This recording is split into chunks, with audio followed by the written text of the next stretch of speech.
তোমরা যারা ক্যালকাটা ইউনিভার্সিটির আন্ডারে থার্ড সেমিস্টারের ছাত্রছাত্রী আছো এবং তোমাদের ইতিহাস সাবজেক্টটা এমডিসি কোর্স অর্থাৎ পাস কোর্সে CC3 পেপার হিসাবে আছে, তোমাদের জন্য আজকের ক্লাসটা খুবই গুরুত্বপূর্ণ। আজকের ক্লাসে তোমাদের 100% কমনযোগ্য সাজেশন নিয়ে আলোচনা করব এবং তোমরা যারা ইংলিশ ভার্সনের স্টুডেন্ট আছো তোমরাও আজকে ক্লাসটা দেখো, কারণ সাজেশন বাংলায় থাকছে, তার সঙ্গে সঙ্গে ইংলিশেও থাকছে।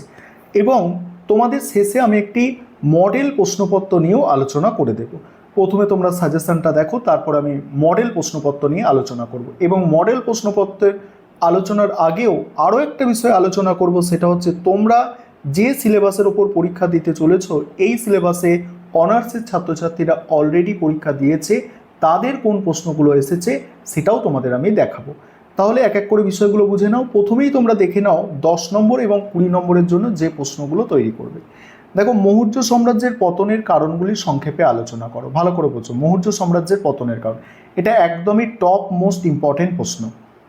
পরের প্রশ্ন আছে, গুপ্ত যুগকে সুবর্ণযুগ বলা যায় কি না, উত্তরের সপক্ষে যুক্তি। এই প্রশ্নটা অনার্সে 20 নম্বরে এসেছে, তার সত্ত্বেও তোমরা এই প্রশ্নটা দেখবে, কারণ এই প্রশ্নটা 10 নম্বরে আসার সম্ভাবনা কিন্তু অনেক বেশি। এটা একটা মোস্ট ইম্পর্টেন্ট প্রশ্ন, কেউ স্কিপ করবে না। পরের প্রশ্ন, কুষাণ সম্রাট কনিষ্কের রাজনৈতিক ও সাংস্কৃতিক কৃতিত্বের বিবরণ দাও।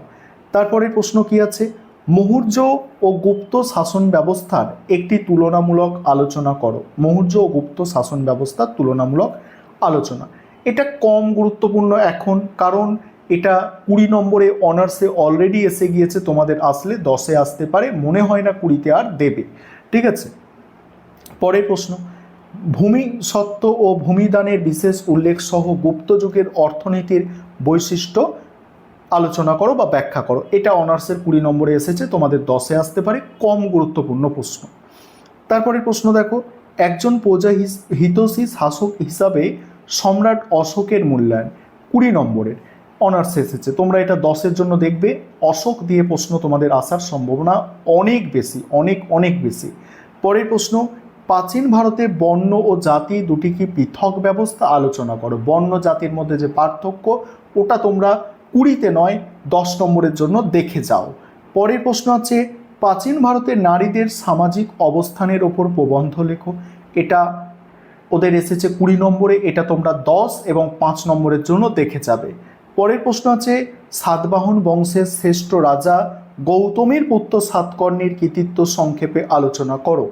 তারপরের প্রশ্ন, সমুদ্রগুপ্তের সাম্রাজ্যবাদী নীতি বা দিগ্বিজয় সম্পর্কে আলোচনা করো। শেষ মুহূর্তের সাজেশন, তাই প্রশ্নের সংখ্যা এখানে খুব লিমিটেড।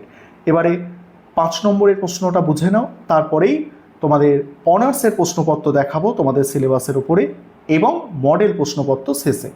5 নম্বরের প্রশ্ন দেখো, 5 নম্বরে এগুলো অনার্সে এসে গিয়েছে। এই প্রশ্নগুলো তোমাদের কোনোভাবে করার দরকার নেই, কারণ এই যে প্রশ্নগুলো অনার্সে 5 নম্বরের আছে সেই প্রশ্নগুলো কিন্তু তোমাদের দেওয়া হয় না। দেখছো, এই প্রশ্ন সব অনার্সে এসে গিয়েছে।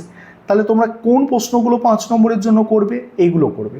প্রাচীন ভারতের দাস প্রথা সম্পর্কে মেগাস্তিনিসের বক্তব্য, মৌর্য প্রশাসনিক নিয়ন্ত্রণের প্রকৃতি সম্পর্কে রমিলা থাপরের অভিমত, গান্ধার মথুরা শিল্প রীতির ওপর টিকা, নালন্দা বিশ্ববিদ্যালয়ের গুরুত্ব, মৎস্য ন্যায় সম্পর্কে টিকা, প্রাচীন ভারতের ইতিহাসে সঙ্গম সাহিত্য কেন গুরুত্বপূর্ণ, এগুলো করবে। এবং তোমাদের মডেল প্রশ্নপত্রে কিছু প্রশ্ন আছে, আমি দেখাচ্ছি, সেগুলো করবে। তার আগে অনার্সের কোয়েশ্চেন পেপার দেখো। এটা হচ্ছে অনার্সের কোয়েশ্চেন পেপার, তোমরা এই একই সিলেবাসে পরীক্ষা দিতে চলেছ।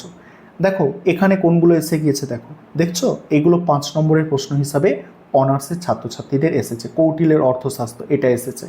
একটা বিষয় তোমাদের বলি, এই যে কৌটিল্যের অর্থশাস্ত্র না, এটা তোমরা একটু 10-এর দেখে রাখতে পারো। এই প্রশ্নটা কিন্তু খুব একটা লেস গুরুত্বপূর্ণ প্রশ্ন নয়, মোটামুটি গুরুত্ব আছে প্রশ্নটায়। ঠিক আছে, এই প্রশ্নটা ঘুরিয়ে ফিরিয়ে আসছে পরীক্ষায়, এটা একটু 10-এ তোমরা দেখে রাখতে পারো। এবং এই প্রশ্নগুলো এসেছে ওদের, মানে 5 নম্বরে এসেছে, তোমরা দেখে নাও। এবং তারপরে বড় প্রশ্ন যেগুলো এসেছিল, দেখো, অশোকটা এসেছিল বললাম, মৌর্য গুপ্ত শাসন ব্যবস্থার তুলনা, জাতি বর্ণ কি একই ব্যবস্থা, এটা, গুপ্ত যুগকে সুবর্ণ যুগ, এই প্রশ্নটা আমি দেখতে বলছি তোমাদের, গুপ্ত যুগকে সুবর্ণ যুগ, প্রাচীন ভারতে নারীদের স্থান, এটাও ভালো প্রশ্ন। আর ভূমি সত্ত্ব ও ভূমি দানের বিশেষ উল্লেখ সহ গুপ্ত যুগের অর্থনীতির ধারণা, এগুলো এসেছিল অনার্সের প্রশ্ন। এবার তোমরা মডেল প্রশ্নপত্র দেখে নাও। এবারে তোমরা মডেল প্রশ্নপত্র বা মক টেস্টের প্রশ্নপত্রটা দেখে নাও। দেখো 5 নম্বরের প্রশ্ন প্রথমেই আছে, প্রাচীন ভারতের দাস ব্যবস্থার প্রচলন নিয়ে মেগাস্থেনিসের বক্তব্য, মুহুর্য কৃষি ব্যবস্থার উপর টিকা, মৎস্য ন্যায়, নালন্দা বিশ্ববিদ্যালয়, অজান্তা গুহাচিত্র, এগুলো টিকা। ঠিক আছে, 5 নম্বরের দিয়েছি। 10 নম্বরে রেখেছি গুপ্তযুগকে ভিত্তিভূমি বলে কেন চিহ্নিত করা হয়, অর্থাৎ থ্রেশ হোল্ড টাইম বা গুপ্তযুগকে সুবর্ণযুগ বলা হয় কেন, সেই সেম প্রশ্ন এটা 10 নম্বরের প্রশ্ন হিসেবে দিয়েছে।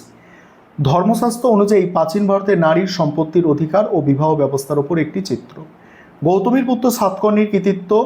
পরের প্রশ্ন আছে, দেখো পরের প্রশ্ন হচ্ছে প্রাচীন ইতিহাসে মথুরা নগরী ও মথুরা শৈলীর ভাস্কর্যের গুরুত্ব। নেক্সট প্রশ্ন কি আছে, নেক্সট আছে 20 নম্বরের প্রশ্ন, মৌর্য সাম্রাজ্যের পতনের কারণ, কুষাণ সম্রাট কনিষ্কের কৃতিত্ব, প্রাচীন ভারতের শূদ্র অস্পৃশ্যদের স্থান। তারপরে আছে দেখো গুপ্তযুগকে সুবর্ণযুগ বলা কতটা সঙ্গত। এবারে ইংলিশ ভার্সানে তোমরা যারা আছো দেখে নাও, আর কেউ যদি এখনও স্টাডি মেটেরিয়াল পারচেস করতে চাও আমাদের স্ক্রিনে দেওয়া নম্বরে যোগাযোগ করে পিডিএফ নোট অর্থাৎ স্টাডি মেটেরিয়াল পারচেস করতে পারো।